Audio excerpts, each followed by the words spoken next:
berdandan. Oke. Ya, hari ini minggu yang lalu kan kita bicara tentang Roh Kudus dan api, ya kan? Roh Kudus dan api. Dan sekarang kita bicara tentang bahasa roh di dalam gereja. Kenapa kita sekarang bicara tentang bahasa roh di dalam gereja? Karena ada banyak orang itu berkata begini, kenapa banyak orang itu berbahasa roh di dalam gereja? Padahal kan Paulus berkata kita itu bahasa roh kalau ada yang menafsirkannya. Kalau nggak ada yang menafsirkan, kenapa harus berbahasa roh? Dan sebagainya. Jadi kita akan bahas di situ. Nah sekarang saya akan buka dulu Zoom-nya ya. Bahasa roh di dalam gereja. Di dalam ini sebelum ke sini ya.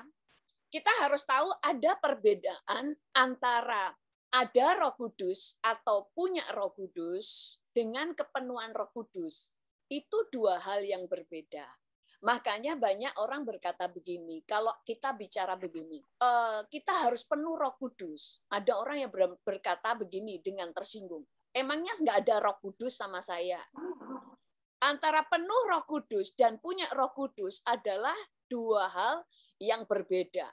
Tidak sama. Sama halnya kita kemarin, kita belajar tentang ada baptisan air, ada baptisan api, ada baptisan Roh Kudus. Ketiga-tiganya kita harus alami. Nah, hari ini kita juga belajar tentang ada Roh Kudus di dalam diri kita, tapi juga ada kepenuhan Roh Kudus. Dan ada nanti kepenuhan Roh Kudus lagi. Jadi, kita harus mengalami seluruhnya di dalam hidup kita. Kita buka dulu di dalam firman Tuhan, di dalam 1 Korintus 6 ayat 19, di sini dikatakan, atau tidak tahukah kamu bahwa tubuhmu adalah bait Roh Kudus yang diam di dalam kamu. Roh Kudus yang kamu peroleh dari Roh Allah, dan bahwa kamu bukan milik kamu sendiri. Sekali lagi, ini sub kita ini adalah Bible study, makanya banyak buka ayat. Karena Zoom ini bukan berkhotbah. Kalau berkhotbah paling 2-3 ayat cukup. Tapi karena ini Bible study, ada banyak ayat yang harus kita buka. Nah, di sini dikatakan, tidak tahukah kamu bahwa tubuhmu adalah bait Roh Kudus.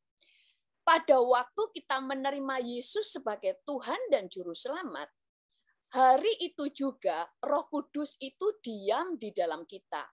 Nah, makanya di dalam Yohanes 9 ayat 38 sampai 39 di sini dikatakan, barang siapa percaya kepadaku, seperti yang dikatakan oleh kitab suci, dari dalam hatinya akan mengalir aliran-aliran air hidup. Yang dimaksudkannya ialah roh yang akan diterima oleh mereka yang percaya kepadanya. Sebab roh itu belum datang karena Yesus belum dimuliakan. Yang dimaksudkannya ialah roh yang akan diterima oleh mereka yang percaya kepadanya. Sebab roh itu belum datang karena Yesus belum dimuliakan. Ini bicara tentang kita ini akan ada aliran-aliran yang hidup, yang dimaksudkan adalah roh yang diterima oleh mereka yang percaya kepadanya. Begitu kita percaya kepadanya, ada roh Allah tinggal di dalam diri kita. Tetapi selanjutnya ini bicara tentang nanti pada waktu mereka mengalami kepenuhan Roh Kudus. Nah, itu nanti kita bicarakan selanjutnya.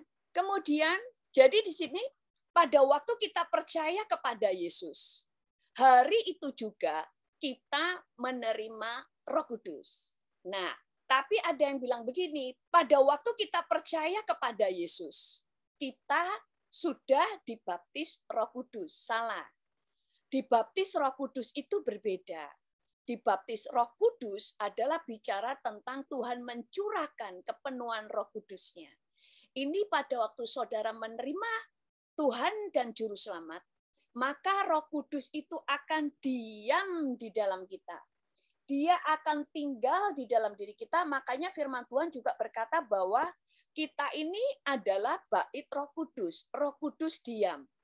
Tetapi Roh Kudus diam, itu saudara tahu ya firman Tuhan yang berkata begini. Tuhan Yesus itu mengetok pintu, ya kan? Mengetok hati kita. Barang siapa membuka pintunya, maka Yesus akan masuk dan makan bersama-sama dengan dia. Kalau dikatakan Yesus masuk di dalam hati kita, sebenarnya Tuhan itu tinggal dalam diri kita, tapi sebenarnya kita lebih besar dari Yesus. Kita ini lebih menguasai diri kita, itu lebih besar.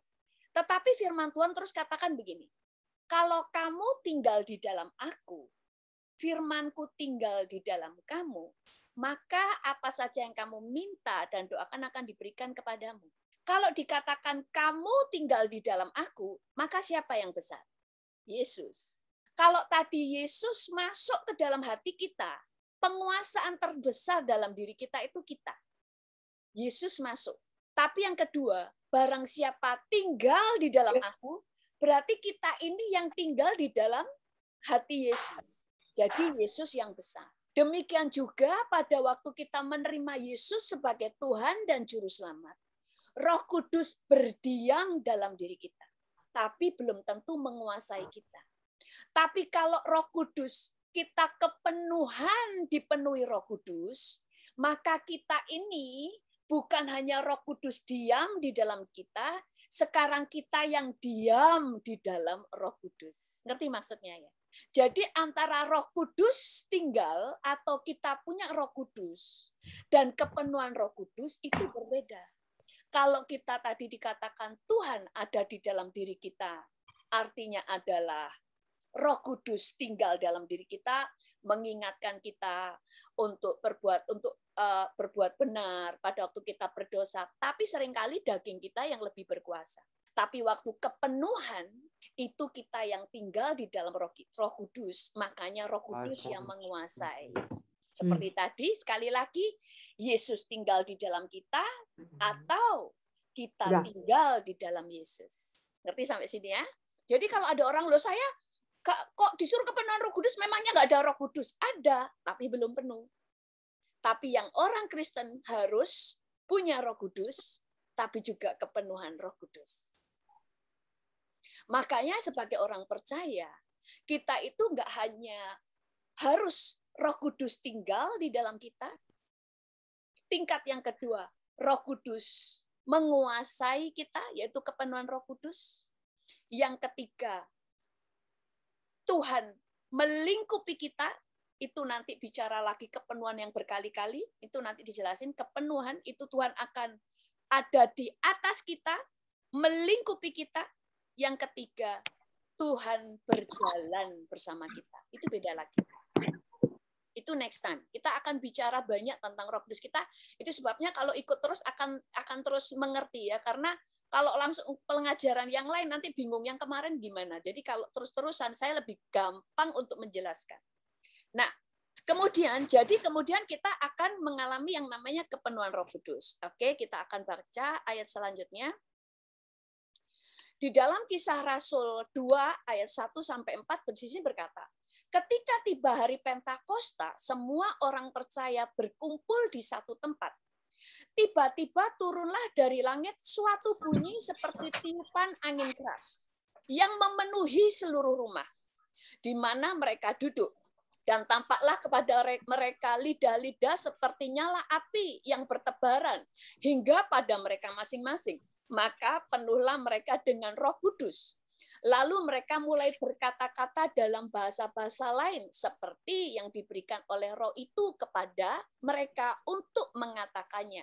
Nah, di sini dikatakan, maka penuhlah mereka dengan Roh Kudus. Di dalam terjemahan AYT atau Alkitab yang terbuka, itu dikatakan, maka, yang ayat 4-nya ya, maka mereka semua dipenuhi dengan Roh Kudus. Di dalam terjemahan bahasa sehari-hari Indonesia sehari-hari dikatakan mereka dikuasai oleh Roh Allah dan mulai berbicara dalam bermacam-macam bahasa lain berbagai menurut apa yang diberikan Roh itu kepada mereka. Dikatakan di sini tadi dikatakan adalah dipenuhi, di bahasa terjemahan bahasa Indonesia sehari-hari dikuasai. Jadi kepenuhan Roh Kudus artinya adalah dikuasai, juga artinya dipenuhi. Nah, arti di dalam dipenuhi itu kalau di dalam Amplified Bible, klasik ya, dikatakan dan mereka semua dipenuhi. Dipenuhi itu seperti apa? Ini artinya kalau di dalam terjemahan Amplified Bible dikatakan dan mereka semua dipenuhi sampai tersebar ke seluruhnya sampai ke jiwa mereka. Kalau tadi Roh Kudus tinggal itu di roh kita. Tapi begitu dipenuhi artinya dari roh itu keluar sampai menyebar ke seluruh jiwa kita. Makanya dikatakan kita dikuasai. Baru kemudian kita mulai berbicara dalam bahasa-bahasa lain. Nah, kemudian di arti yang berikutnya, arti di dalam bahasa Yunani dipenuhi itu ditulis dengan kata pleto, yang artinya diisi. Jadi sebuah wadah itu diisi dari atas sampai penuh. Bahkan sebenarnya sampai meluap. Arti yang kelima kan meluap. Jadi sebuah wadah diisi penuh sampai meluap. Karena artinya pertama diisi, kedua dipenuhi atau memenuhi, yang ketiga mencapai satu titik atau kondisi di mana wadah ini menjadi penuh, tidak ada ruang yang tersisa. Arti berikutnya adalah lengkap dan arti yang berikutnya adalah meluap. Ngerti ya? Diisi, memenuhi, mencapai titik di mana semua kondisinya penuh, lengkap, dan meluap. Nah, seringkali digambarkan itu begini. Kepenuhan Roh Kudus itu seperti sebuah balon. Balon itu waktu kempes, itu ada udaranya, betul? Tetapi itu sebenarnya masih bisa dipenuhi sebesar-besarnya, sampai full. Kalau balon itu ditiup, itu mengembang sampai penuh. Waktu kempes pun sebenarnya ada udaranya, tetapi tidak menguasai seluruhnya. Nah, hidup kita juga begitu. Namanya dipenuhi itu seperti itu. Itu sebabnya jangan cuma bersyukur kita percaya Yesus dan punya Roh Kudus. Tapi harus dipenuhi. Itu sebabnya juga di dalam sebuah gereja, kita nggak cuma bicara tentang gereja kita ada Roh Kudus. Ya kalau selama saudara percaya Yesus, berkumpul di situ, 2-3 orang berkumpul dalam namaku, aku ada. Pasti ada Yesus, pasti ada Roh Kudus. Tetapi berbeda kalau gereja itu dipenuhi Roh Kudus, itu artinya ada luapan. Makanya sampai dikatakan akan ada terjadi lawatan Tuhan di jalan-jalan. Maksudnya apa? Sampai orang yang di jalan pun, waktu mendengar pujian, tiba-tiba dia dijamah oleh Tuhan. Padahal belum masuk gereja. Ini contoh ya, salah satu contoh. Ada sebuah gereja kecil, saudara, masih sewa tempat. Waktu itu di Indonesia terjadi, waktu saya di Indonesia dulu, itu ada orang gila, karena gila dia dipasung. Dia sudah dipasung 12 tahun. Tetapi kemudian gereja itu kan dekat dengan dia, nggak dekat banget, dekat, tapi jadi suara puji-pujiannya kedengaran. Waktu mereka memuji Tuhan, anak ini sering dengar. Dan tahu, tiba-tiba anak ini sering memuji Tuhan. Dia nyanyi. Nah, tetangganya gini, loh, arek ini kok selalu kok nyanyi. Setelah nyanyi diajak bicara, kok bisa nyambung. Ternyata orang ini disembuhkan, dipulihkan total. Sampai mereka gini, loh kamu sadar sekarang? Sadar. Terus kamu gini, saya juga nggak tahu kenapa kok aku dipasung. Terus dia tanya, kamu kok bisa nyanyi? Aku nggak tahu. Aku ada sukacita saat setiap kali dengar lagu itu, nyanyian. Sehingga pada waktu gereja itu sudah bubar pun, dia tetap nyanyi. Hanya karena praise and worship, dia itu ngalami kesembuhan. Ngerti ya? Ini yang namanya dipenuhi. Gereja yang mengalami penuhi. Kemudian, jadi tadi dikatakan kita itu diisi, dipenuhi, mencapai suatu titik yang tidak ada yang kosong, lengkap, sampai meluap keluar. Sampai meluap, makanya bisa jadi dampak. Karena yang di dalam meluap keluar. Nah, sekarang kita lanjutkan ayat berikutnya.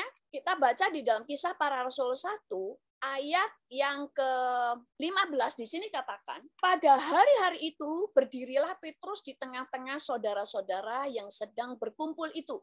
Kira-kira 20 orang banyaknya. Nah, ini nanti saudara baca sendiri ya. Pokoknya ini saya cuma mau menggarisbawahi, di sini dikatakan Petrus berada di tengah-tengah saudara-saudaranya, kira-kira ada 120 orang. Kemudian di Kisah Para Rasul 2 ayat 1-4 dikatakan, ketika tiba hari Pentakosta, semua orang percaya, ini lanjutannya ya, percaya kepada semua orang percaya berkumpul di satu tempat. Tiba-tiba turunlah dari langit, tadi ya sudah kita baca, tapi kita baca lagi. Turunlah dari langit suatu bunyi seperti tiupan angin keras yang memenuhi seluruh rumah di mana mereka duduk.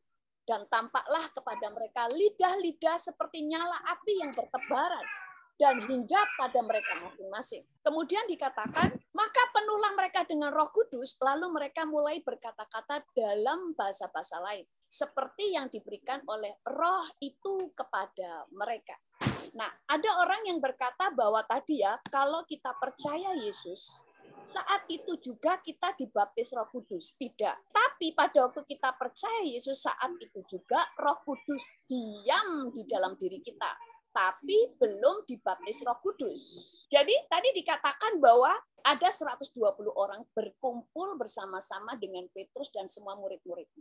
Lalu pada waktu Roh Kudus dicurahkan, nah ini yang namanya baptisan Roh Kudus. Pada waktu baptisan Roh Kudus dicurahkan, itu mereka semua dikatakan bahwa semua orang percaya di situ berkumpul ya kan di satu tempat. Lalu dikatakan tiba-tiba Roh Kudus turunlah suatu bunyi tiupan angin keras yang memenuhi seluruh rumah. Lalu dikatakan maka penuhlah mereka dengan Roh Kudus. Dikatakan mereka, tidak dikatakan maka beberapa dari mereka atau maka sebagian dari mereka. Tapi dikatakan mereka. Jadi semua mereka itu dipenuhi Roh Kudus dan mereka berbahasa-bahasa lain. Di dalam bahasa Yunaninya di sini juga dikatakan berbahasa roh. Nah, di sini dikatakan semua. Jadi baptisan Roh Kudus itu untuk semua. Makanya banyak orang yang berkata gini, bahasa roh bukan untuk semua orang. Tapi hanya untuk orang-orang yang dikaruniai. Tidak.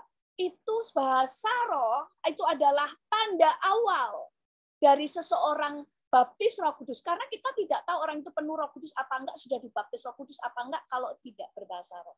Nah, kemudian berarti itu semua, bukan sebagian.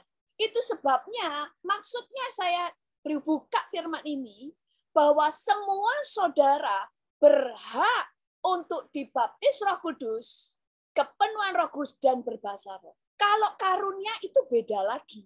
Saudara bisa menyaksikan video saya yang bicara tentang apakah bahasa roh di gereja karismatik itu palsu. Di situ saya menjelaskan ada bahasa roh yang harus ditafsir. Karena saya sudah ngalaminya. Nah, jadi ngerti ya. Berarti ini karena untuk semua, berarti semua orang berhak mendapatkannya. Nah, yang kedua, tadi dikatakan pada waktu itu mereka berkumpul bersama. Mereka itu sebenarnya sedang beribadah bersama. Mereka itu sedang menanti-nantikan Tuhan. Pada waktu itu Roh Kudus dicurahkan. Mereka semuanya berbahasa roh bersama-sama, betul? Tidak satu dua orang. Semuanya berbahasa roh. Tapi pada waktu di dalam Kisah Para Rasul 2 ayat 4 ini, bahasa roh mereka adalah bahasa-bahasa lain. Yang orang lain, yang orang Jawa dengar, misalnya itu kan orang Yahudi, dengarnya bahasa Jawa. Orang Indonesia dengarnya bahasa Indonesia. Seperti yang pernah saya saksikan. Saya sedang berbahasa roh. Tetapi ada orang lain yang mendengar saya bahasa Hokian. Di waktu saya beribadah, persekutuan doa ya, tidak ada yang berbahasa Hokian. Hanya orang itu satu-satunya. Sehingga pada waktu saya ngomong, ternyata Tuhan bicara spesifik kepada orang itu dalam bahasa Hokian. Nah, itu saya ada di videonya. Cuma saya sekarang mau jelasin. Di sini dikatakan semua ngalami, mereka kepenuhan Roh Kudus. Yang kedua, semuanya berbahasa roh. Kalau dikatakan bahasa roh, itu hanya orang-orang yang dikaruniai, maka yang di sini waktu mereka bersama-sama, maka akan dikatakan beberapa orang menerima bahasa roh. Atau sebagian mereka, atau banyak yang menerima bahasa roh. Tapi dikatakan mereka, berarti semuanya. Nah, kemudian kita baca ayat yang lain. Saya nggak mengatakan begini, kemudian yang tidak berbahasa roh tidak rohani. Tetapi maksud saya bahwa kalau saudara tahu ini jatah orang percaya, saudara bisa memintanya karena ini hak orang percaya. Kita sudah tahu manfaat dari Roh Kudus. Bahasa roh tidak menyelamatkan. Yang menyelamatkan adalah anugerah. Sama dengan kesembuhan tidak menyelamatkan.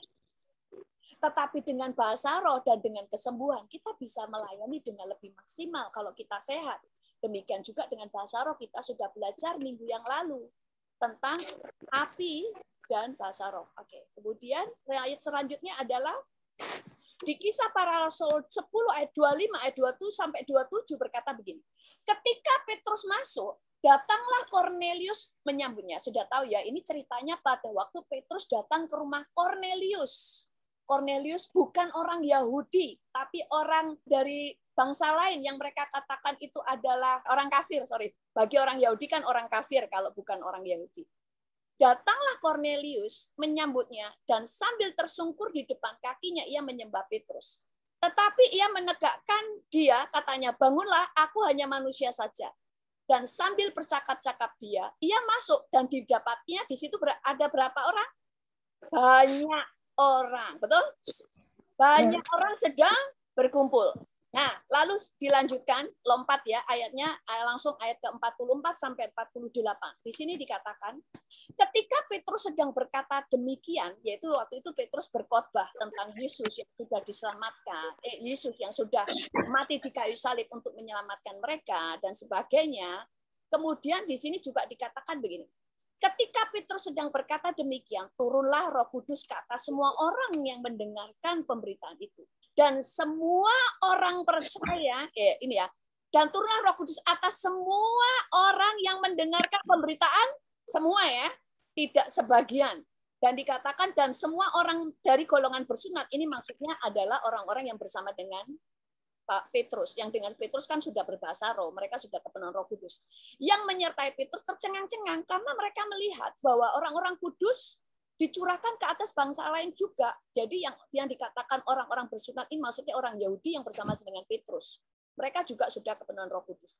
Sebab mereka mendengar orang-orang itu berkata-kata dalam bahasa roh. Siapa yang berbahasa roh? Semua. Kalau dikatakan bahasa roh hanya untuk orang-orang tertentu, di sini tidak akan dikatakan Roh Kudus akan tercurah kepada semua yang mendengarkan pemberitaan itu. Dan di sini juga dikatakan, dan mereka, sebab mereka mendengar, orang-orang itu berkata-kata dalam bahasa roh. Bukan beberapa orang dari mereka, atau banyak dari mereka, tapi orang-orang itu berkata-kata dalam bahasa roh. Dikatakan ya, di sini kan kalimatnya, turunlah Roh Kudus ke atas semua orang yang mendengarkan pemberitaan itu.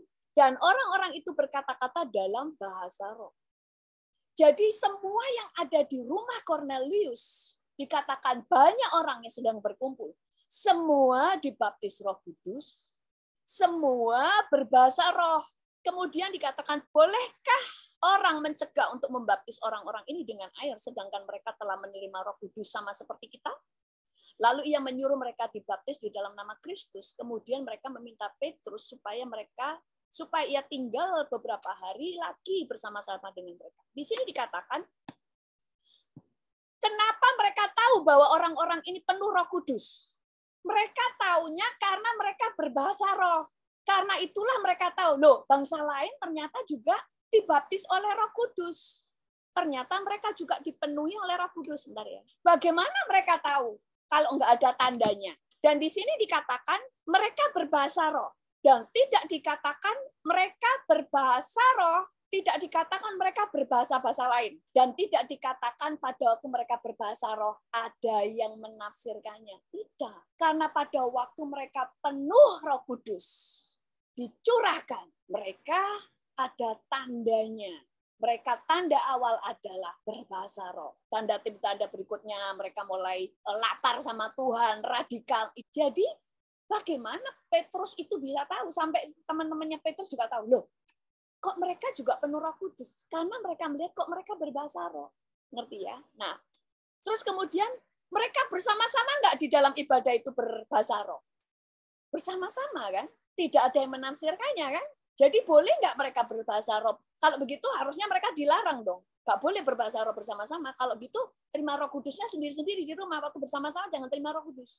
Jadi boleh nggak di gereja kemudian bahasa roh bersama-sama? Boleh. Karena saya sendiri pernah Waktu mimpin praise and worship, tiba-tiba ada orang, anak-anak kecil, mereka yang kesaksian, ibunya juga ngomong. Ini 3 bersaudara tiba-tiba kepenuhan Roh Kudus.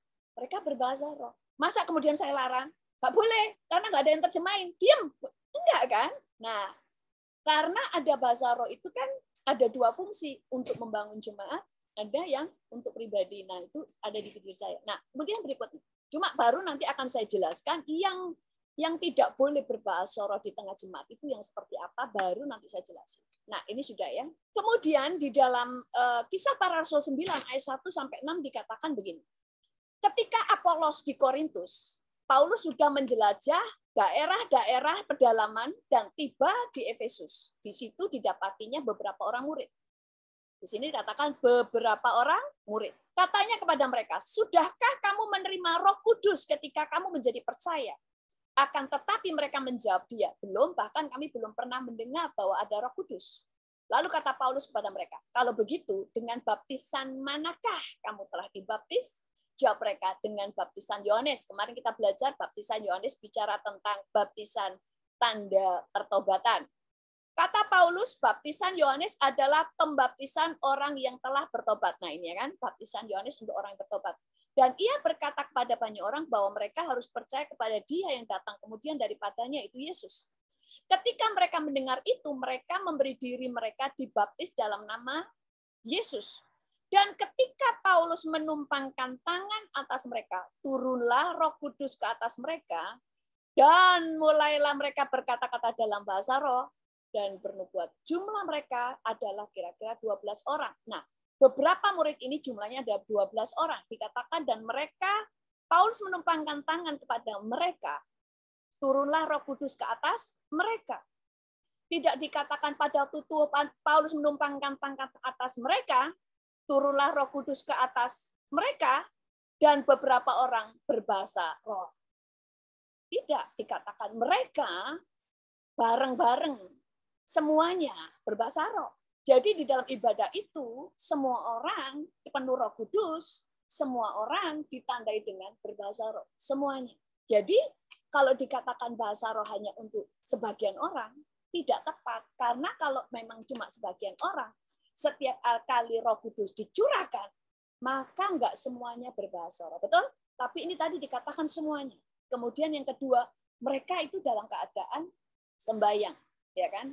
Berkumpul bersama untuk sharing firman Tuhan dan sebagainya, untuk menyembah Tuhan bersama, dan semuanya berbahasa roh waktu Roh Kudus dicurahkan saat. Jadi kesimpulannya bahwa baptisan Roh Kudus harus diterima oleh semua orang bersama. Baptisan Roh Kudus atau kepenuhan Roh Kudus tandanya adalah berbahasa roh. Untuk kita tahu, oh, orang ini kepenuhan.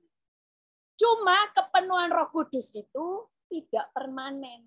Makanya kenapa kita harus terus kobarkan, kita terus harus penuh, minta kepenuhan Roh Kudus setiap waktu.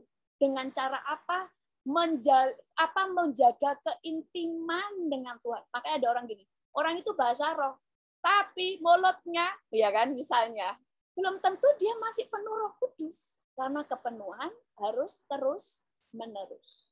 Nah, kemudian ada yang ngomong begini, orang yang kepenuhan Roh Kudus akan selalu ditandai dengan ada angin keras seperti yang ada di Kejadian, seperti yang ada di dalam Kisah Para Rasul 2 ayat 4. Tadi kan dikatakan ada lidah-lidah seperti nyala api, ada angin keras, ya kan? Angin bertiup keras. Loh, tapi ini tadi kita baca di Cornelius, dan pada waktu Apolos tadi datang kepada murid-murid Tuhan, di situ tidak dikatakan ada angin keras. Tidak dikatakan ada lidah-lidah api. Saya percaya ada lidah-lidah api, tetapi tidak terlihat, ya kan? Tidak terlihat. Tapi dikatakan harus ada angin keras. Enggak, buktinya yang ini enggak ada angin keras. Tidak selalu, ya kan?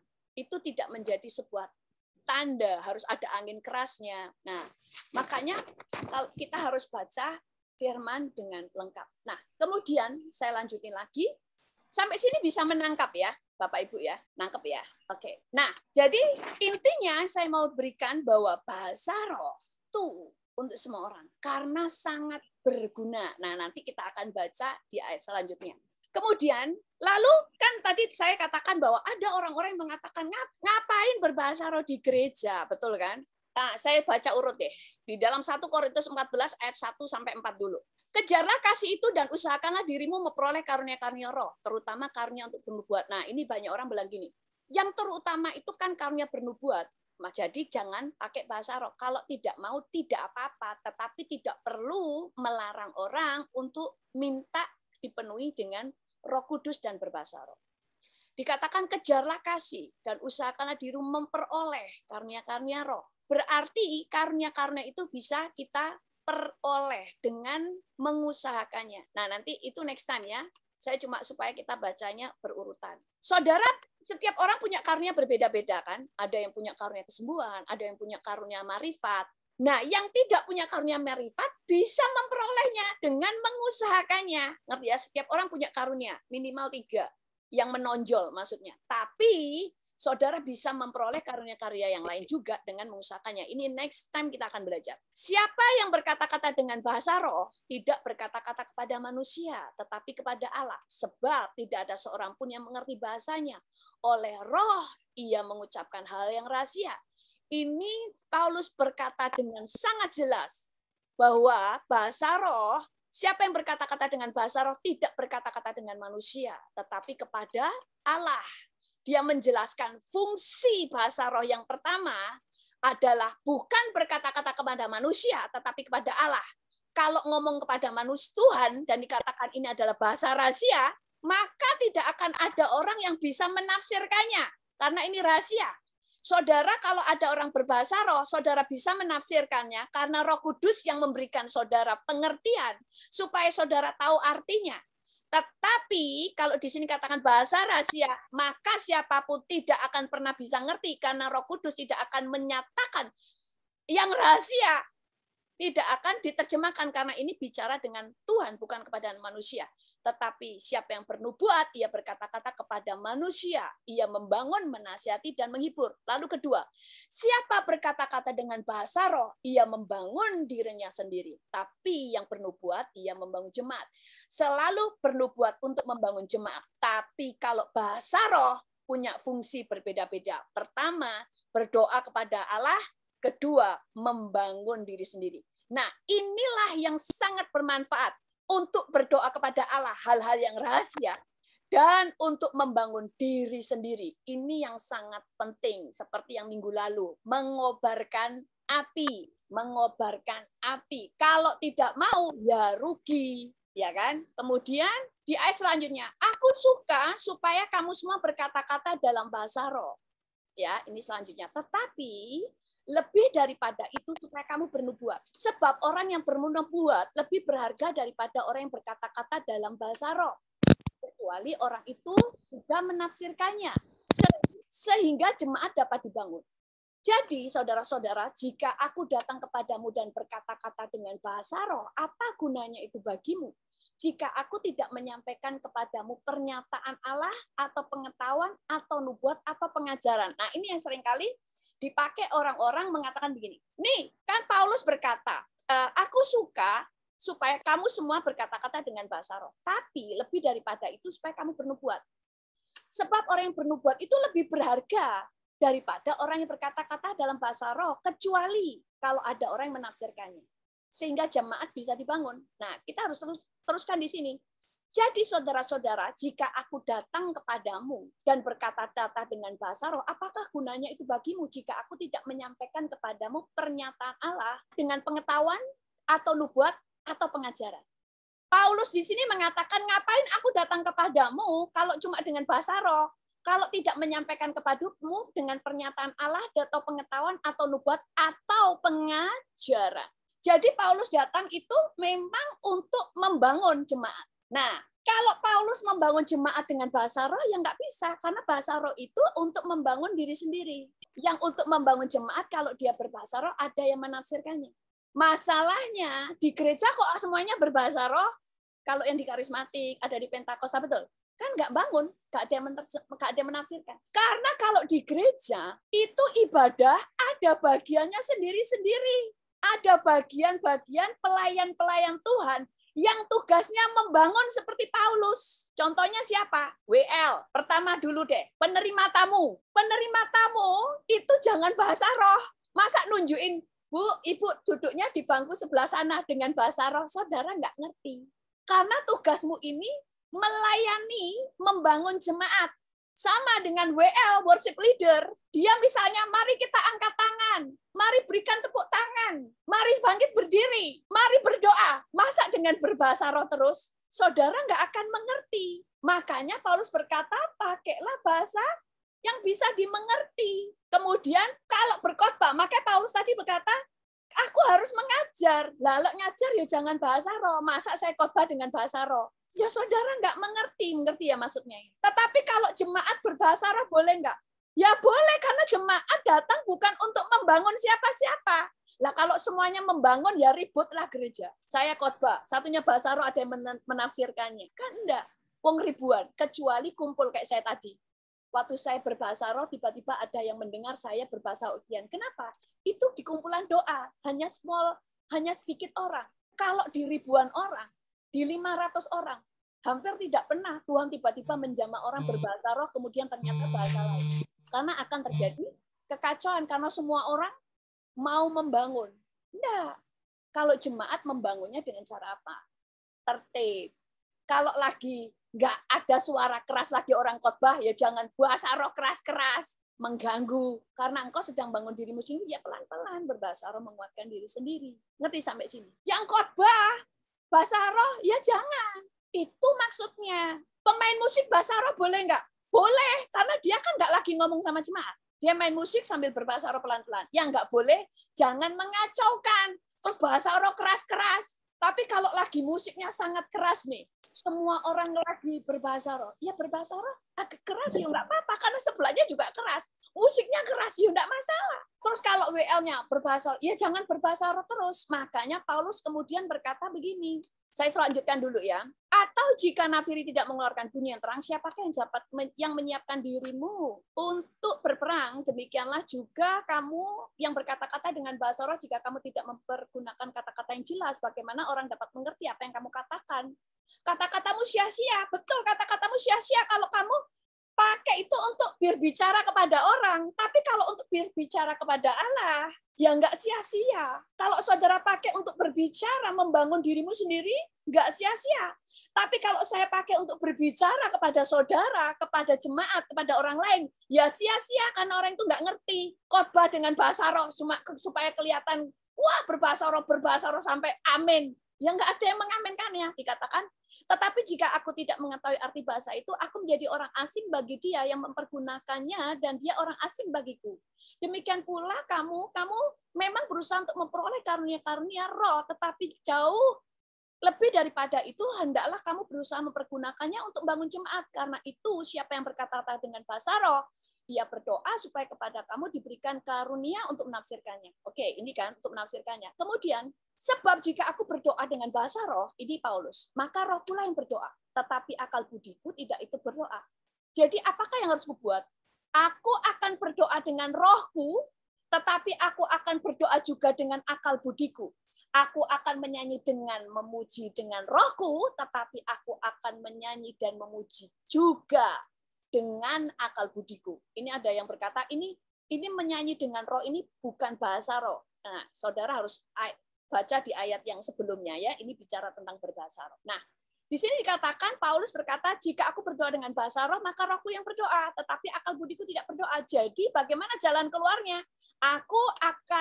Apa yang harus aku buat? Aku akan berdoa dengan rohku, tetapi aku berdoa juga dengan akal budiku.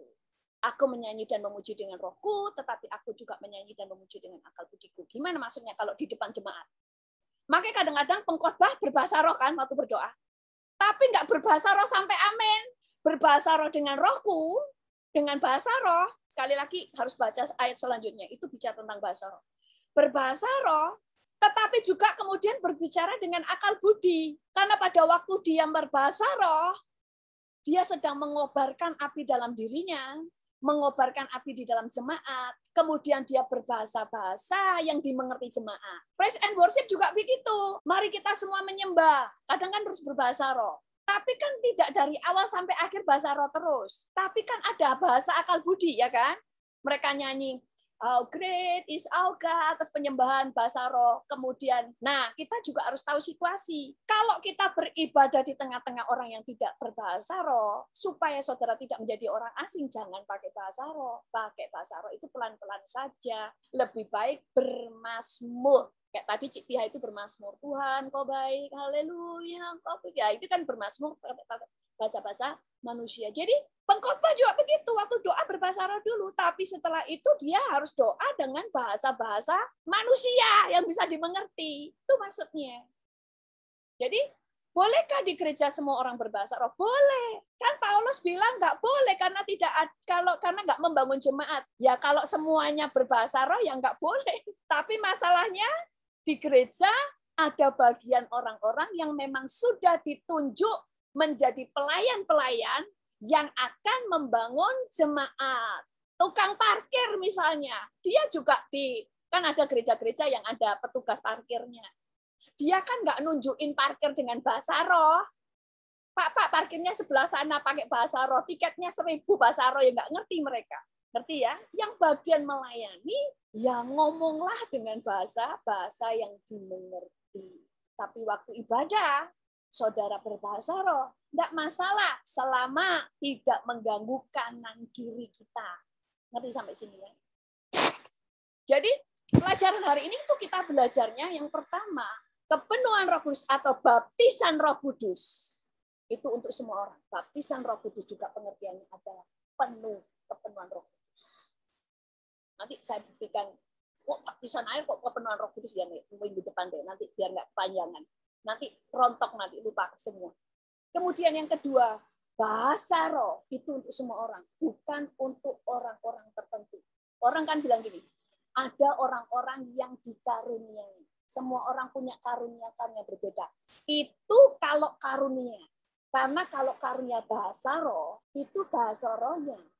Ada yang menafsirkannya. Kadang bahasa rohnya bisa dimengerti orang lain. Kayak saya dulu bahasa roh saya bahasa ya. Cuma 1 kali itu, saudara. Tapi saya juga pernah berbahasa roh, ada yang menafsirkannya. Itu tapi saya tahu bahasa roh saya tiba-tiba berbeda. Kemudian, kenapa kok begitu? Supaya orang itu tahu Tuhan itu sedang berbicara kepada dia. Karena yang bicara ini nggak tahu. Kalau saya bahasa Indonesia, misalnya nih, saya ngomong begini.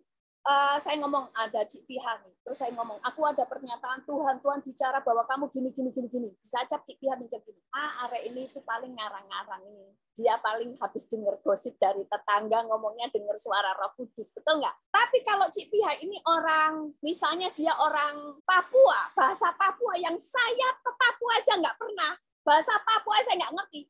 Tiba-tiba saya ngomong secara spesifik bahasa Papua, bahasanya sangat lancar dan bahasa yang halus. Dia langsung pasti tahu, ini bukan saya yang bicara.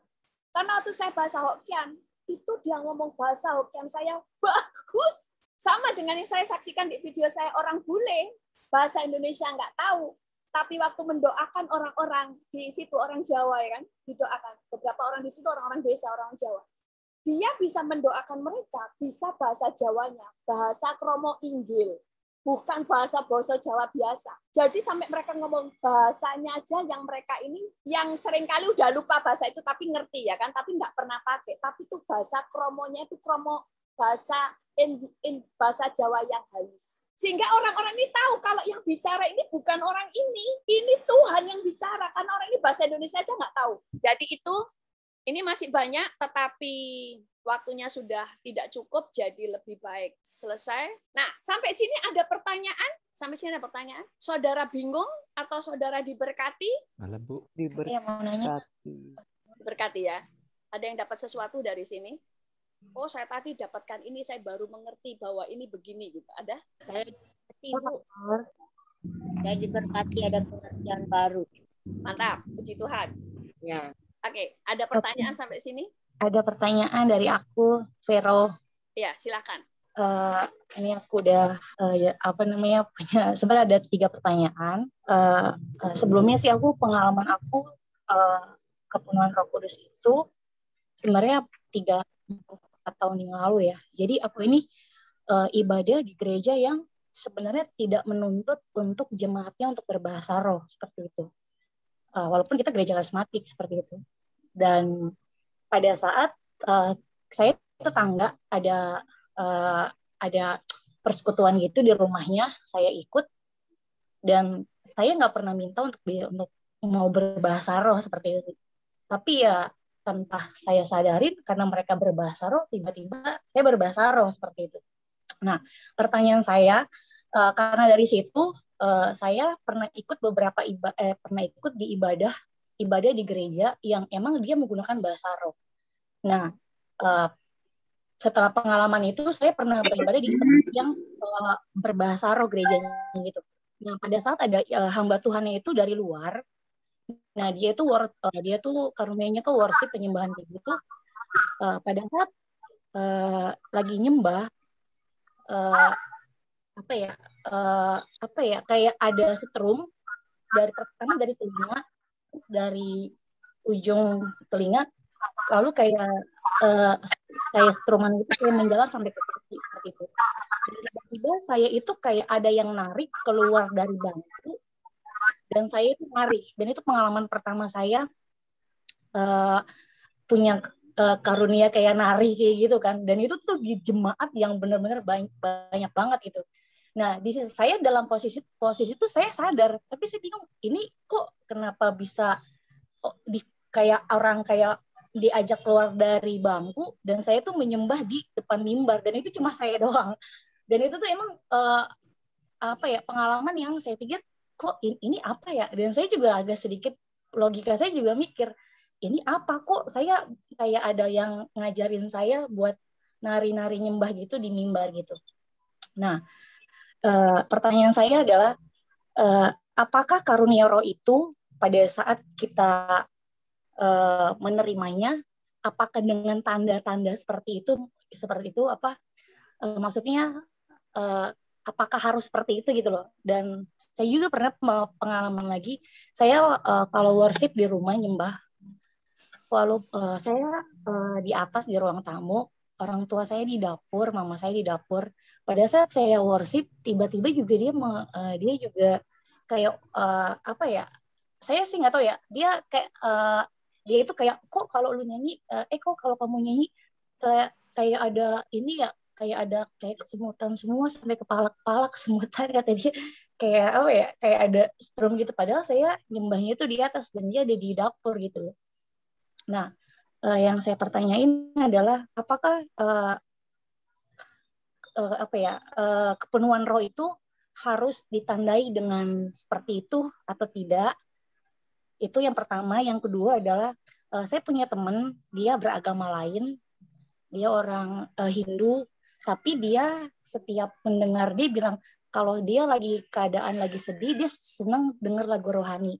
Nah, pertanyaan saya adalah, walaupun dia sebenarnya bukan orang percaya gitu loh, pada saat dia dengar lagu rohani, apakah dia sudah memiliki Roh Kudus di dalam dia atau tidak? Itu yang kedua. Nah, itu cukup, itu aja 2 pertanyaannya. Oke, yang kedua dulu saya jawab ya. Ya.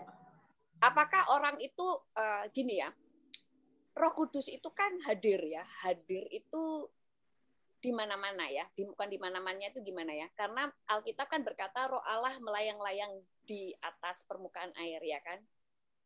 Makanya kenapa kejahatan yang di dunia ini tidak sampai melebihi batas, karena ada Roh Allah yang menahannya. Kecuali nanti kalau Roh Allah juga gereja Tuhan sudah terangkat, gak ada yang mendoakan, ya kan? Roh Allah hanya tinggal pada orang-orang tertentu saja, maka kejahatan itu sudah gak ada yang nahan. Nah, Roh Allah itu seringkali menjamah hati orang-orang, tapi tidak tinggal di dalam hatinya. Roh Kudus itu bisa menjamah orang supaya kenal Yesus, supaya bertobat, supaya tahu hatinya. Kemudian praise and worship. Makanya praise and worship itu kan dikatakan Tuhan bertata di atas pujian penyembahan. Ada kuasa. Ada kuasa di dalam pujian penyembahan. Pada waktu mereka mendengar pujian penyembahan, makanya pujian penyembahan yang kata-katanya diilhami dari Roh Kudus itu menjamah. Itu berkuasa banget, powerful. Nah, dia dijamah. Tapi sebelum dia menerima Yesus dan sebagai Tuhan dan Juru Selamat, Roh Kudus belum tinggal dalam hatinya. Karena belum menjadi bait Allah. Karena belum terima Yesus. Nah, Udah ya, itu Roh Kudus. Jadi masih Roh Kudus ada di luar menjamah dia, membuat hatinya itu kemudian terbuka mendengar suara Tuhan dan sebagainya. Nah, itu makanya harus dituntun untuk terima Yesus. Setelah terima Yesus baru Roh Kudus masuk. Setelah Roh Kudus masuk, tahap berikutnya penuh dengan Roh Kudus. Nah, next time kita akan belajar bagaimana kepenuhan Roh Kudus supaya permanen. Itu ada lagi, ya kan? Nah, kemudian tadi yang pertanyaan tadi, apakah kepenuhan Roh Kudus harus selalu ditandai seperti itu? Enggak. Karena kepenuhan Roh Kudus itu banyak manifestasinya. Tetapi yang pertama itu berbahasa roh, ya, berbahasa roh. Tetapi kalau yang lain seringkali itu hanya pada waktu ibadah Roh Allah bekerja, ya kan? Tiba-tiba ada manifestasi Roh Kudus, ada yang tertawa dalam roh, ada yang kemudian ada yang menari. Nah, itu karena ada manifestasi Roh Kudus karena Roh Kudus waktu itu bekerja. Kayak pernah ada seseorang kesaksian sama saya pada waktu present worship, waktu itu saya WL present worship, ya kan? Present worship-nya 2 jam. Jadi saya WL dan sekalian khotbah. Jadi saya semua dari khotbah sampai WL. Nah, itu ada orang yang di jamah Tuhan itu sampai dia pulang dia itu tetap bahasa roh yang Tuhan kasih, ya, sampai dia pulang itu kalau nggak salah dia diangkat kok pulangnya sampai rumah. Kemudian sampai rumah itu dia tetap sampai pagi karena dira. Tapi apakah itu kemudian terus menerus? Enggak, ya, ngerti ya, enggak juga gitu. Jadi itu oke. Jadi intinya tadi, apakah selalu manifestasinya begitu? Enggak, karena manifestasinya kalau ada lawatan Tuhan itu berbeda-beda. Itu namanya kita dilawat Tuhan. Makanya tiba-tiba ada yang nyanyi, ada yang tiba-tiba nangis, betul? Ada yang tiba-tiba senang tapi nangis. Nah, itu dilawat Tuhan. Oke, ada lagi? Boleh satu lagi?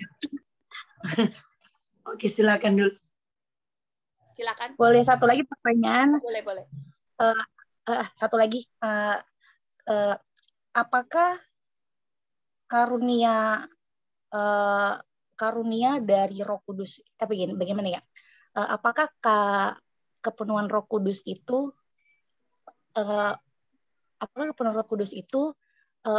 yang pasti itu mengaktifkan karunia roh di dalam kita atau tidak, seperti itu? Maksudnya kalau kita kepenuhan Roh Kudus, karunia roh itu akan aktif atau tidak, seperti itu loh maksudnya. Oh, karunia Roh Kudus yang mengaktifkan kita. Tuhan yang mencurahkan, kita yang mengaktifkan. Nah, next time kita belajar tentang bagaimana mengaktifkan karunia-karunia, ya. Jadi yang mengaktifkan kita, Tuhan mencurahkan. Makanya ada orang diurapi Tuhan. Tapi kalau nggak ngapa-ngapain, ya nggak terjadi apa-apa. Saudara dikasih karunia kesembuhan. Kalau nggak pernah mendoakan orang kesembuhan, saudara tidak akan pernah tahu saudara itu dikasih karunia kesembuhan. Nah, itu yang mengaktifkan adalah kita. Oke. Terima kasih. Sama-sama Bu Vero. Terima kasih pertanyaannya, mantap. Nah, ini ada yang bertanya di chat. Saya tanya lewat Zoom. Oke.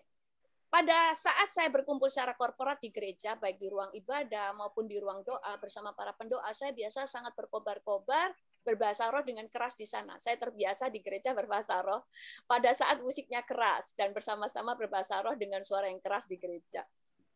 Seperti Ibu bilang tadi, waktu musiknya keras. Dan waktu penyembah, nah saya sangat menikmati berbahasa roh itu. Tapi saya hampir tidak pernah berbahasa roh di rumah karena nggak enak kalau terdengar oleh orang di rumah. Apakah bisa kita berbahasa roh pelan-pelan tanpa terdengar mereka, tapi merasakan atmosfer yang lepas sama seperti di gereja? Soalnya saya dulu kasih mula-mula kenceng bahasa roh di rumah karena jujur merasa lemah karena kering kalau kurang berbahasa roh, apalagi tidak berbahasa roh. Mohon tuntunannya. Merasakan dari saya. Oke, bolehkah berbahasa roh pelan-pelan? Boleh. Cuma yang penting bahasa roh itu diucapkan. Namanya aja bahasa lidah. Lidahnya harus bergerak. Jadi bukan bahasa hati. Makanya bahasa roh tidak bisa di dalam hati. Berbahasa roh. Tapi gak perlu keras-keras. Suaranya pelan, tapi kita bersemangat dengan kuat, dengan semangat. Makanya berbahasa roh dengan semangat membuat berbahasa roh dengan semangat itu nanti kerasa di sini itu kayak ada ledakan api. kayak ada ledakan api sampai akhirnya bergairah. Makanya seringkali saya berbahasa roh tidak akan berhenti sebelum saya ngerasakan ada ledakan di sini. Ada ledakan kayak ada semangat yang keluar dari sini, ada ledakan. Gitu. Jadi intinya boleh Pak untuk berbahasa roh di rumah harus diaktifkan terus. Kalau misalnya kita datang di gereja yang tidak seperti itu, intinya bolehkah keras atau pelan? Selama musiknya keras dan orang sebelah kita juga keras, ya keras. Tapi kalau yang penting kita tidak mengganggu sebelah. Kalau udah sebelahnya udah ngelirik gini, berarti kita udah mengganggu. Ngeliriknya dengan sadis, ya udah kita pelanin sedikit. Kan intinya kita berbahasa roh membangun diri sendiri, tapi juga tidak membuat orang lain masuk neraka gara-gara kepahitan sama kita. Oke? Amin. Ibu Deborah. Oke, sebentar satu lagi ya Bu ya. Ibu Deborah, kalau yang sudah bisa berbahasa roh, berkata-kata bahasa roh, itu sesuka dia mau berkata-kata, karena kita lihat ada waktu berkata, waktu berhenti, musiknya berpulang. Saudara harus lihat loh, bahasa rohnya ini kan bahasa roh. Rohnya itu kecil, bahasa roh kita. Roh Allah itu bukan Allah yang merasuki, kayak kita tuh kerasukan. Sehingga waktu bahasa roh, kemudian musiknya berhenti, kita masih, itu udah kerasukan. Saya kemarin kan ngomong kan, tandanya yang dari Roh Kudus itu tertib. Makanya kita bisa sadar, kita itu masih bisa menguasai, bisa ngontrol. Tapi kalau roh jahat, nggak bisa terkontrol. Musiknya berhenti, masih gulung-gulung dan sebagainya. Terus disuruh, oke, diam, itu suruh berhenti, tambah, sampluk sana, sampluk sini, atau bahasa rohnya nggak karu-karuan. Pertama, bisa itu roh halus, ya kan, roh jahat. Kedua, kedagingan kita, mau show off, mau pamer, mau nunjukin aku lo paling rohani, bahasa rohku paling panjang, kalian berhenti, saya belum bisa berhenti. Itu kedagingan. Kalau kedagingan selalu akan mengganggu jemaat, karena itu api asing, bukan api dari Roh Kudus. Oke, silakan Bu Feni. Sorry sampai kesini.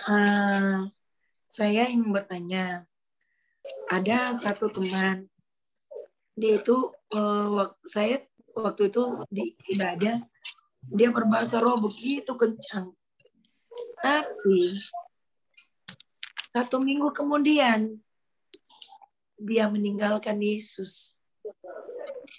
Saya heran, dia punya bahasa roh dan itu saya lihat sangat luar biasa. Tapi anehnya dia bisa meninggalkan Yesus 1 minggu kemudian.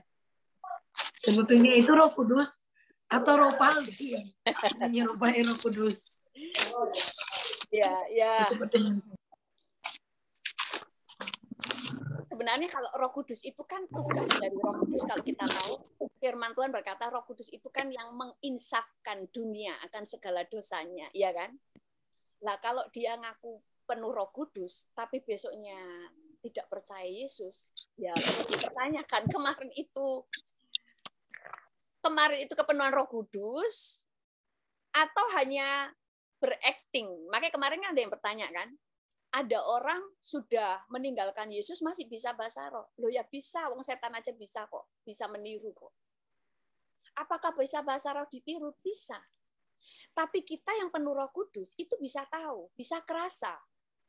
Ini rohnya nggak nyambung. Makanya kemarin yang ada yang tanya kan, Ibu Lili ya, katakan karena rohnya nggak connect. Itu nggak connect itu kalau satunya bukan roh Allah, satunya roh Allah. Kalau sama-sama roh Allah, ya pasti connect. Nah itu nggak connect karena orang ini kayak bahasa roh, tapi kita bisa tahu ini bukan. Makanya saya kan bilang, ada orang berbahasa roh, saya langsung ngomong, orang ini bukan bahasa roh. Habis ini kerasukan. Orang ini habis ini manifestasi, saya bilang gitu.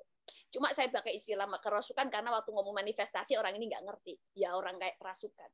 Ngerti maksudnya sampai sini?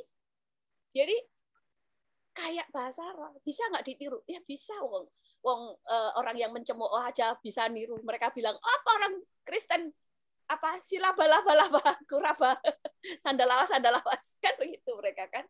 Nah begitu. Jadi apakah kemarin dia dipenuhi Roh Kudus? Ya saya tidak tahu. Tetapi seharusnya Roh Kudus yang memenuhi kita. Roh Kudus tinggal dalam diri kita aja membuat kita insyaf akan dosa kita, apalagi kalau menguasai, ya kan? Nah, beda juga dengan orang itu sedang dilawat. Kalau dilawat itu ya hari itu aja. Pernah nggak saudara melihat ada orang tiba-tiba tumbang di situ? Bukan berarti dia dipenuhi Roh Kudus. Dia dilawat, ngerasain hadirat Tuhan. Karena hadirat Tuhan yang kuat, itu bisa orang itu nggak bisa tahan berdiri. Tapi apakah mereka dipenuhi Roh Kudus? Enggak. Mereka keluar ya bisa, kemudian besoknya bisa biasa-biasa aja. Jadi bedakan dipenuhi Roh Kudus dan sedang dilawat pada saat ibadah itu. Ngerti ya sampai sini ya? Pastor, ada satu lagi. Oke. Waktu saya ingat waktu itu saya pimpin pujian. Waktu saya pimpin pujian, ada beberapa ibu-ibu yang tidak pernah menari, yang waktu itu dia menyanyi ya angkat pujian ya biasa-biasa. Tapi hari itu mereka sampai menari. Ada satu ibu yang saya ingin tanya mengenai ibu ini. Ada satu ibu, dia sampai tidak bisa berdiri selama saya menaikkan puji-pujian. Dari awal sampai terakhir, dia tetap rebah. Dia tidak bisa berdiri. Sampai waktu firman Tuhan, baru dia bisa berdiri. Itu apa itu? Kalau ya, begitu. Itu dilawat Tuhan. Jadi gini ya, kalau lawat Tuhan, bisa orang itu rebah itu sampai nggak bangun-bangun, ya kan? Karena saking kuatnya, dia sadar, tapi nggak tahan untuk bisa berdiri karena saking kuatnya. Ada kan di Perjanjian Lama yang pada waktu Salomo menabiskan tempat ibadah, bait suci, bait Allah, itu semua orang rebah, nggak ada yang tahan berdiri, saking kuatnya hadirat Tuhan. Tapi kan tidak mengganggu.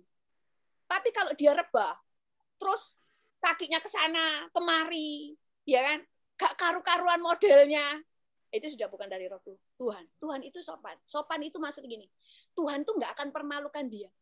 Ada orang misalnya rebah, sampai kemudian kakinya ke sana, kemari, pakaiannya sampai naik ke sini, ke mesin, itu sudah ini roh apa ini, ngeri ya. Terus kemudian dia teriak-teriak, wah, lagi ibadah, wah, gitu ya, itu mengganggu kan? Karena roh Allah itu gini loh. Ini kan ibadah, roh Allah hadir. Ada yang berkhotbah. Masa Roh Kudus melawan dirinya sendiri?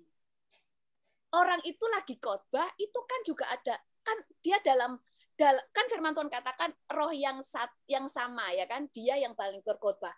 Masa yang di sini ngelawan yang di situ? Kan nggak mungkin. Pasti tertib kayak tadi rebah. Sampai seharian nggak bisa, sampai diangkat pulang. Bisa saja. Tapi kan nggak ganggu. Tapi kalau dia sudah teriak-teriak sampai ganggu, ya udah, itu biasanya udah dibawa keluar dulu karena ganggu. Karena dicek orang ini, kemudian ditengking, kalau ditengking manifestasi ya itu sudah roh jahat. Gitu. Tapi kalau didoakan ini enggak itu ya bisa dari dirinya sendiri. Jadi kita harus bisa tahu bedanya, bisa dari dirinya sendiri kedagingannya, bisa itu roh jahat, bisa itu roh Allah. Tapi yang jelas kalau roh Allah, walaupun kita itu orang itu rebah sampai seharian, tapi tidak mengganggu. Karena tertib. Roh Allah itu tidak akan mempermalukan orang yang dilawat. Kecuali pernah kayak Saul. Saul dikatakan penuh Roh Kudus lalu dia telanjang. Kenapa? Karena hatinya jahat. Makanya di gereja pada waktu lawatan Tuhan bekerja dengan luar biasa, ada yang manifest. Bukan Roh Allah itu membuat dia manifest, tetapi wadahnya yang nggak siap, ada roh jahat di situ, roh jahatnya yang nggak kuat dengan hadirat Allah, tapi nggak mau pergi mana, makanya manifest. Sama dengan Saul. Saul itu pada waktu dilawat Tuhan, kepenuhan Roh Kudus, dia justru telanjang, bulat. Kenapa? Karena wadahnya nggak benar. Waktu itu dia pengen membunuh Daud. Oke, next time lagi. Makanya banyak itu yang harus kita pelajari secara detail, kita bongkar semua. Oke, ada lagi yang mau bertanya? Ya, shalom Bu. Saya ingin tanya. Iya, silakan Bu Jinda Sari. Iya, itu bahasa roh itu sama dengan bahasa lidah. Iya, sama. Oh, itu aja. Makasih. Ada Pastor. Ya, Pastor. Ya, Bu Lina, silakan. Ini saya pernah saksikan ini ada orang yang dibaptis, saya pernah ikut kan, dibaptis terus setelah dia dibaptis, terus yang membaptiskan itu, hamba Tuhan yang membaptiskan itu mengajarkan dia bahasa roh, suruh lala baba gitu-gitu. Itu bagaimana, Pastor? Gimana diajarin? Iya, diajarin tuh bahasa roh sudah dibaptis. Bangun dari air terus diajar. Disuruh bahasa roh, enggak tahu ya, diajar. Bahasa roh nggak usah diajarkan ya, nggak usah diajarkan, nanti Tuhan kasih sendiri gitu loh.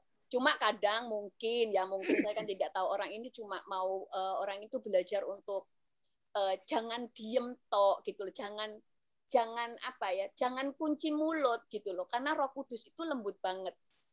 Kadang Roh Kudus itu langsung bekerja, langsung orang itu bahasa roh, ada yang begitu lembut Tuhan itu bekerja. Makanya saya katakan, makanya masuk dalam hadirat Tuhan dengan penyembahan. Nah, itu nanti Roh Kudus akan bekerja. Banyak orang tuh di gereja di mana-mana ya diem aja. Ada orang tuh kalau di gereja nyanyi juga gitu. Dari awal sampai akhir ini mulutnya ngatup, tapi dia ngomong saya kepengen dipenuhi Roh Kudus dan bahasa roh. Lah wong kamu mulutnya aja terkunci rapet. Ngerti ya? Nah, begitu. Gitu. Jadi kalau ini diajarkan ya nggak usah mau untuk diajarkan. Kenapa? Tapi ini lansia, oma-oma yang dibaptis, terus dia belum pernah, dia dari Gemim, terus dibaptis, terus diajarin, dipaksa gitu. Ya sebenarnya nggak boleh ya. Ya itu sebenarnya nggak bener ya kalau diajarin. Ayo sekarang A, kemudian B, C. Nah itu akhirnya jadi sandungan, banyak orang berpikir semua orang berbahasa roh itu diajarin, padahal kan enggak gitu loh. Jadi karena ada beberapa orang yang nggak ngerti, kemudian orang diajarin berbahasa roh, kamu harus sembunyi ini begini begitu, akhirnya mereka jadi sandungan, karena itu enggak benar ya, kalau diajarkan itu enggak benar. Jadi kita harus minta sama Tuhan. Memang kita bukan mendewakan bahasa roh, cuman kita tahu ini bermanfaat. Itu kayak anugerah diberikan kepada kita. Kayak seperti kalau saudara dikasih senjata, saudara nolak ya enggak apa-apa, tapi kalau saudara mau dipakai, loh ya bagus toh untuk melawan musuh ya kan. Kan kita dalam peperangan rohani. Nah, bahasa roh itu kan juga untuk membangun hidup diri kita sendiri. Kalau kemudian nggak mau, ya tetap masuk surga, nggak masalah gitu loh. Oke, cuma kalau dikatakan, oh bahasa roh itu hanya untuk orang tertentu, nah itu yang salah. Karena semua orang, untuk semua orang yang memang mau dan minta. Oke. Ya, terima kasih Pastor. Sama-sama Bu Lina. Firman yang memberkati. Memberkati. Biasa Pastor dipakai Tuhan. Amin. Ada lagi pertanyaan? Shalom, Pastor. Ya, silakan. Siapa ini? Desi. Bu Desi, ya, silakan Bu Desi. Iya. Saya mau nanya, dan saya pernah lihat juga orang yang sudah mendapatkan baptisan Roh Kudus, tapi dia masih melakukan dosa, gitu gimana, Pastor? Roh Kudus yang ada dalam diri dia. Makanya saya tadi katakan kepenuhan Roh Kudus itu tidak permanen. Tetapi yang membuat permanen Roh Kudus itu menguasai kita. Nah, tadi ada ayat-ayatnya tentang ada kepenuhan Roh Kudus lagi, murid-murid Tuhan Yesus, rasul-rasul, setelah kepenuhan Roh Kudus, dia kepenuhan lagi. Saya buka aja ya ayatnya. Nggak usah ya, keburu ya waktunya. Ya udah. Jadi kepenuhan lagi. Tapi bagaimana supaya Roh Kudus tetap tinggal di dalam kita? Kalau kita mau hidup dipimpin oleh Roh Kudus, maka itu kepenuhan kita itu akan terus-menerus kepenuhan, membuat itu menjadi permanen.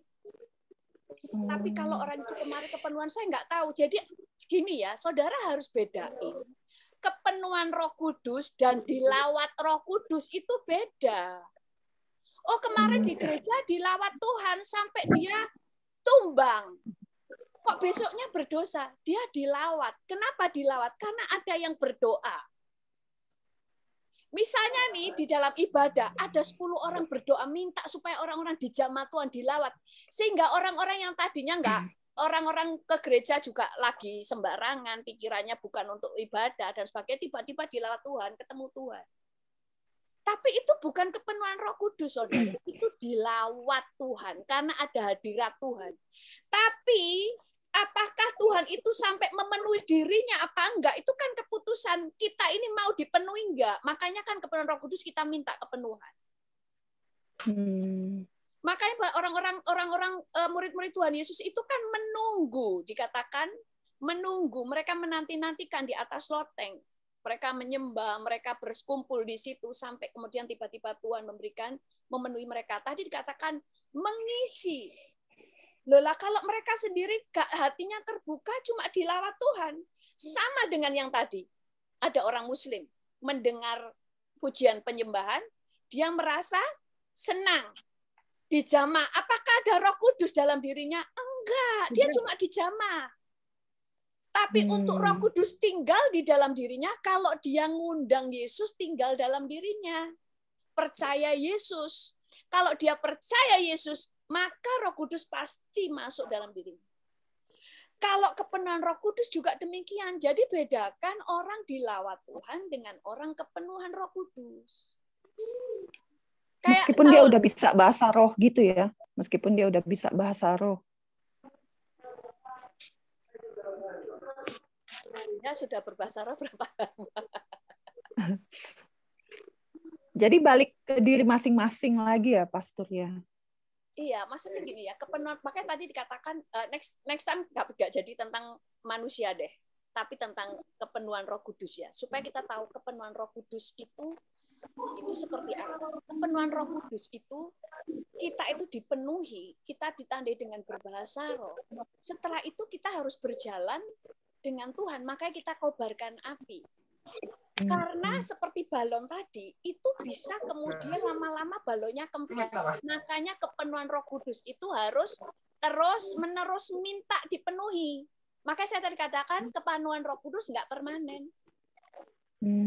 Makanya kita katakan, oh saya dulu 10.000 tahun yang lalu saya udah kepenuhan Roh Kudus. Terus sekarang belum tentu kepenuhan Roh Kudus. Masih berbahasa roh, masih bahasa rohnya itu untuk mengobarkan kan? Untuk gitu. mengobarkan. Iya. Tapi belum tentu dia pakai terus lah. Tapi kalau dia terus kedagingan terus ya yang dikobarkan apa? Ngerti ya maksudnya gitu ya kan? Iya, ngerti. Iya. Yes, mantap. Ya, terima kasih Pastor. Amin. Jadi ngerti ya saudara-saudara, pertama saudara harus tahu dilawat Tuhan dan kepenuhan Roh Kudus.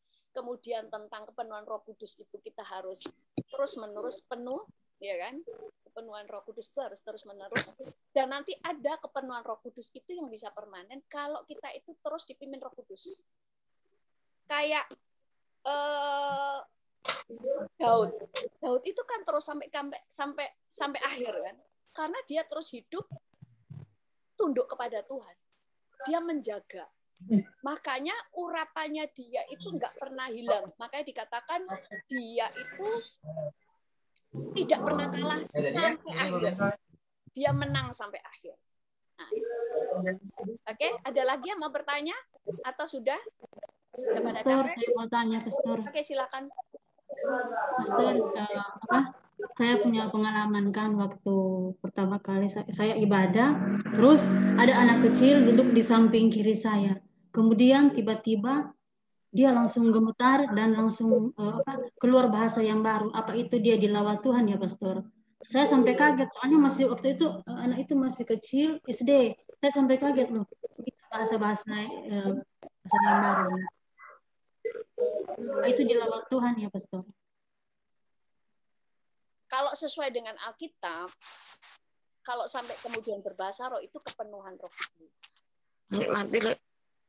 Soalnya masih kecil sekali waktu itu, Pastor. Bisa. Loh, saya pernah ada bayi di rumah saya. Saya itu kan suka anak kecil ya. Dulu waktu si kecil itu bayinya tetangga saya bawa pulang mesti. Padahal saya waktu itu juga masih bayi, enggak. Saya waktu itu masih kecil ya, masih SD, SMP. Saya SMP. Kita sudah dilawat Tuhan, kita sudah penuh Roh Kudus, kita berbahasa roh. Tapi saya itu makanya saya nggak ngerti orang-orang itu yang dikatakan dia penuh Roh Kudus bahasa roh. Saya waktu penuh Roh Kudus itu saya itu lapar sama Tuhan itu setiap hari. Berkobar, pengen baca Alkitab terus, di mana ada ibadah saya. Amin, benar itu, benar. Amin. Betul kan? Tapi ada orang saya penuh Roh Kudus bahasa roh, nggak ada perubahan, nggak ada semangat. Diajak ibadah nggak semangat. Kok rasanya masa begitu sih kepenuhan Roh Kudus? Karena kalau saya itu timbul ada sebuah semangat, saya sampai kayak orang gila dulu. Maksudnya kalau kayak lapar Alkitab sampai ibu saya marahin. Kamu baca Alkitab terus, makan aja Alkitab. Saya dari pagi sampai malam sampai permisi ya, sampai ke WC pun saya bawa Alkitabnya, nggak pernah lepas. Kalau udah kemudian keluar dari WC pun saya bisa berjam-jam karena lupa, karena sudah selesai, ini belum bacaannya belum selesai. Kemudian nanti sampai masuk ke kamar lagi baca lagi, di sekolah saya baca lagi. Jadi ada lapar. Makanya kalau ada yang nggak lapar tuh sampai bingung, apakah dia kepenuhan Roh Kudus? Yang tahu itu sebenarnya dirinya. Dan kalau saya misalnya ngomong dia itu bukan kepenuhan Roh Kudus, kan ya nggak etis ya kan, nah ini menghakimi ya kan. Walaupun roh kita bisa tahu ini kepenuhan apa enggak. Karena kalau saya pengalaman pribadi saya begitu. Nah, waktu saya kepenuhan Roh Kudus, itu saya sama kakak saya kita berbahasa roh, walaupun Roh Kudus ya, kita memuji Tuhan bahasa roh. Kita sentuh anak bayi. Anak bayinya itu sampai bergetar ya kan. Itu tidur loh, tapi tetap lelap. Padahal anak ini kalau dibangunin sedikit ada suara pasti bangun. Itu berkali-kali. Nah, kalau ada anak kecil bisa nggak penuh Roh Kudus? Loh, bisa. Firman Tuhan di Yosua berkata di kitab Yoel berkata anak-anak akan mendapatkan bernubuat dan sebagainya, mereka akan kepenuhan Roh Kudus. Bisa nggak anak-anak? Bisa. Tapi apakah berarti akan kepenuhan terus? Ya enggak. Bagaimana dia harus menjaga itu, kita bina orang itu. Tapi awal kepenuhan Roh Kudus membuat matanya itu terbuka untuk diajar perkara rohani, itu gampang nangkep. Orang yang tidak kepenuhan Roh Kudus kadang-kadang melihat segala sesuatu itu kayak dari sisi daging ya, nggak sampai ke sisi roh, jadi ke dimensi yang roh. Jadi kalau diajak ngomong itu kadang-kadang gak gampang untuk nyambung. Bukan berarti mengerti ya, tetapi tahu langsung, oh ini perkara rohani. Walaupun dia nggak nangkep, tapi kalau orang penuh Roh Kudus itu nangkep, oh ini bicara tentang perkara rohani.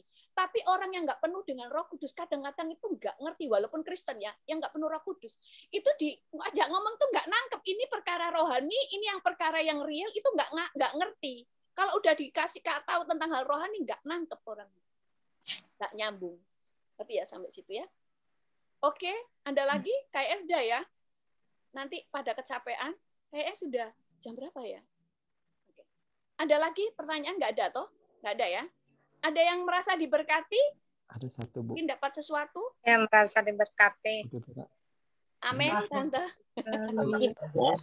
Saya diberkati. Oke. Ya. Amin. Tuhan. Ya. Terima kasih, Pastor. Sangat diberkati. Terima kasih, Pastor. Makasih. Tuhan Terima kasih, Pastor. Terima kasih, Pastor. Nah, minggu depan kita belajar lagi ya. Pastor, ada yang mau tanya kayaknya. Ada yang tanya tuh tadi kayak suara laki-laki. Coba. Oke, siapa? Di chatnya ada, Bu. Oh, ini ada yang di chat. Aduh, sorry. Maaf. Iya tuh dari tadi. Maaf ya. Nggak apa-apa kan? Nggak capek toh, saudara-saudara? Enggak, Pastor. Enggak. Di sini katakan sampai mana tadi yang belum saya baca ya? Yang terakhir, Bu. Yang terakhir. Berarti menyembah dengan nyanyi dengan bahasa roh, dengan cara bisik-bisik seperti orang sedang bisik-bisik. Seperti orang sedang bisik-bisik sangat pelan di telinga, hampir tak keluar suara juga bisa ya, Bu. Bukan, Bu, yang atasnya bukannya, Bu. Oh, atasnya. Nggak apa-apa, ini juga bisa nggak bisik-bisik? Bisa, kalau di tengah-tengah orang-orang yang kita tidak memungkinkan untuk menyanyi dengan semangat. Tapi kalau ada kesempatan untuk menyanyi dengan keras, ya menyanyilah dengan keras, ya kan? Gitu. Bukan kesempatan. Kayak contoh, orang-orang sekarang ibadah di Zoom bolehlah. Boleh nggak? Boleh, karena memang nggak memungkinkan. Tapi kalau ada kesempatan beribadah bersama-sama, ya lakukan. Ada kayak orang bilang begini, di Cina itu nyanyi nggak pakai musik, ya kan? Tapi ada lambang Tuhan. Kenapa kita pakai musik? Loh, karena di Cina kalau pakai musik, ya kedengaran pemerintah mereka bisa ditangkap. Tapi kalau kita di negara kita bisa pakai musik, ya pakailah, ya kan? Oke. Mabur. Oke. Terus kemudian Yang atas yang mana ya Pak ya? Terus. Ini gimana ya caranya menghilangkan ini supaya ini sudah. Baptis Roh Kudus, saya tanya lewat Zoom. Oh ini sudah tadi. Aku kalau sudah bisa berbahasa roh, berkata-kata bahasa roh itu sesuka dia mau berkata-kata bisa, karena Roh Allah itu apa namanya? Roh Allah kan sudah bekerja dalam dirinya. Apakah dia bisa berkata-kata bahasa roh? Makanya si Paulus kan berkata tentang aku berkata-kata dalam bahasa roh lebih daripada kalian semuanya. Dia bahasa rohnya banyak. Apakah itu menunggu Roh Kudus menggerakkan? Enggak. Pertama kita melangkah, baru kemudian Roh Kudus bekerja. Terus saya pernah lewat Tuhan pada waktu penyembahan, tiba-tiba saya tertawa terus. Ya, setelah itu saya ada rasa, ya itu lawatan Tuhan, sehingga ada tertawa, sukacita, makanya kadang-kadang juga ada orang-orang menari, ya kan, kemudian ada ya seperti itulah. Jadi mereka makanya ada yang kemudian nangis, ada yang ngerasa kayak dicurahin air dari surga, ada yang merasa kayak ada minyak, padahal dilihat nggak ada minyaknya, tapi kayak minyak itu turun ke dirinya, itu kayak memang Tuhan kasih minyak secara roh ya, dikasih minyak. Ada yang seperti merasa ada gelombang air, itu airnya kayak ada gelombang, anginnya itu kayak gelombang, padahal nggak ada angin, nggak ada kipas, itu kayak gelombang. Ada yang ngerasa kayak ada getaran, ada yang kesetrum, ada yang ngerasa panas, tapi panasnya itu nggak kayak api yang menghanguskan kita, tapi panas, tapi ada rasa damai sejahtera. Nah, seperti itu. Manifestasinya beda-beda. Masalah bahasa roh ini memang selalu ada saja yang debat pendeta lulusan sekolah teologi dengan ilmunya. Saya sekarang belajar mau bisa biar gereja saya gak ada seperti itu. Gimana maksudnya? Sebentar, sorry, saya gak konsen. Masalah bahasa roh ini memang selalu ada saja debatnya. Pendeta lulusan sekolah teologi dengan ilmunya. Saya sekarang belajar mau bisa biar gereja saya nggak seperti itu. Ibu Deborah, jadi untuk bisa itu tolong syaratnya itu harus dibaptis Roh Kudus dahulu kah? Lalu pujian penyembahan. Ibu Deborah jelaskan sama dengan yang dikatakan Pastor Bes. Oh, penjelasan saya sama ya. Hanya saya nggak bisa pasti ada kesalahan. Cara mintanya. Oh, cara mintanya. Minta aja. Nah, minta ya minta saja. Tapi seringkali jangan cuma begini kayak minggu yang lalu. Tuhan penuhi aku dengan Roh Kudus. Amin. Itu sama dengan kita itu harus masuk di dalam hadirat Tuhan. Tuhan penuhi aku dengan Roh Kudus-Mu. Terus mulai penyembahan. Izinkan Tuhan itu ngelawat lah. Tuhan itu hadir dulu. Kayak tadi Tuhan mau datang, mau ngasih roh mau membaptis Roh Kudus, udah amin, udah pergi ngasih kegiatan yang lain. Nah, itu seringkali tidak terjadi. Walaupun pernah ada yang terjadi seperti itu karena orang itu sudah lama memang sudah berdoa. Kayak siapa ya, ada hamba Tuhan, dia itu minta waktu itu kepenuhan Roh Kudus. Bisa nanti bahasa roh, itu nggak pernah Tuhan kasih. Sampai dia itu setiap kali ada altar call, dia maju paling depan. Pendeta terkenal, tapi merendahkan dirinya. Kemana-mana altar call, dia maju. Dan tidak pernah dapat lawatan Tuhan. Dia ngomong tumbang aja nggak pernah. Sampai suatu saat, dia itu sampai sedih, nangis, merasa banyak dosanya. Kali iya kok Tuhan, tapi kan dia berjuang. Sampai suatu saat tiba-tiba dia masuk kamar, dia putar lagu, tiba-tiba Roh Kudus hadir. Dia langsung tumbang di situ, dia berbahasa roh sampai nggak bisa bangun. Sampai kemudian dia sudah kemudian ada yang ngetok pintu ya kan, orang yang di hotel ya kan, orang pakai hotelnya, dia keluar baru dia ngomongnya sampai kayak orang setengah mabuk roh ya. Halo, dengan sukacita gitu, kok tidak ada apa-apa gitu kan, terus ditutup lagi, dilawat Tuhan lagi, tumbang lagi, bahasa roh lagi. Jadi mintalah dengan serius, dengan penuh kerinduan. Makanya penyembahan, ya kan, penyembahan, nyanyi dengan nyanyi di rumah, lagu-lagu penyembahan, lagu praise and worship. Nah itu beri kesempatan Tuhan itu hadir dulu, masuk di dalam hadirat Tuhan. Jadi nggak cuma minta dengan sambil lalu, ngerti ya? Makanya kenapa banyak orang itu penuh Roh Kudus saat di gereja. Karena di gereja mereka menyembah, betul kan? Nggak gerusa-gerusu penyembahan, mereka mendengarkan. Nah, ada lawatan Tuhan, langsung dipenuhi Roh Kudus, kemudian berbahasa roh. Ibu. Oke, terima kasih Pak Sudah berkati. Amin, terima kasih. Puji Tuhan. Oke. Pastor sudah doa persembahan? Sudah? Mau doa lagi?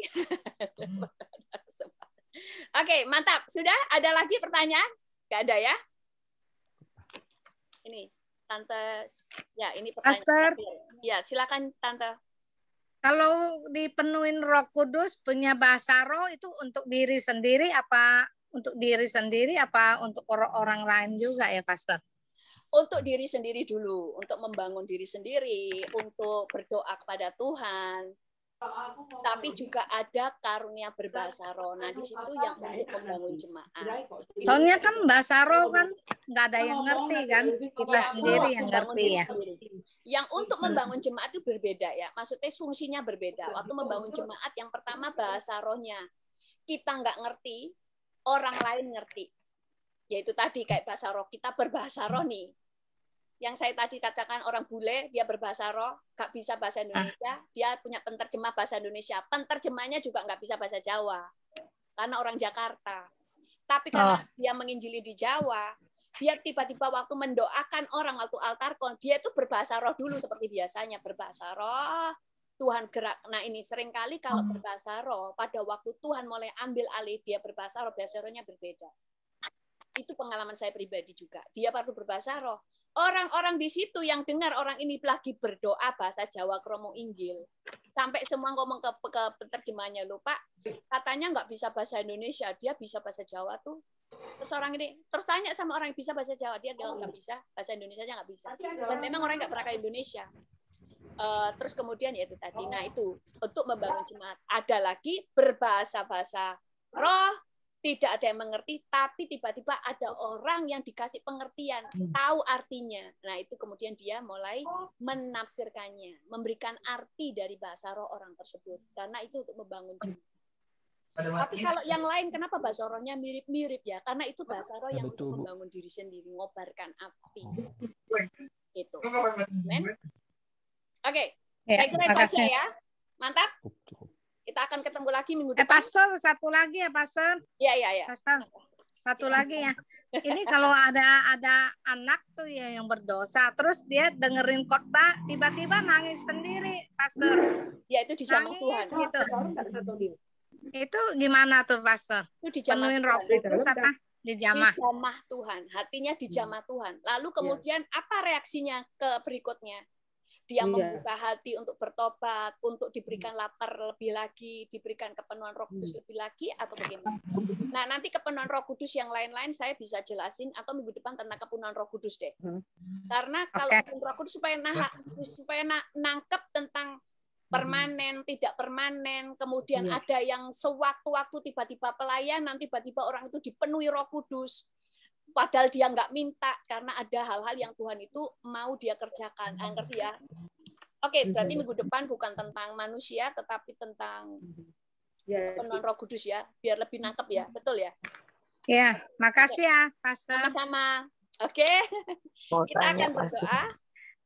Luar biasa. Diberkatin, Pastor. Iya, amin. Terima kasih. Kita akan ketemu minggu depan. Jamnya tetap ya. Jam 7 boleh ya? Okay. Thank you, Pastor Deborah. Oke, terima kasih. Ayo kita berdoa ya. Kita berdoa. Shikira lama hataki tapakaya tashikia rapakatakara lama shetekia namakaya ralapakata kura pashikia rapakura lama she.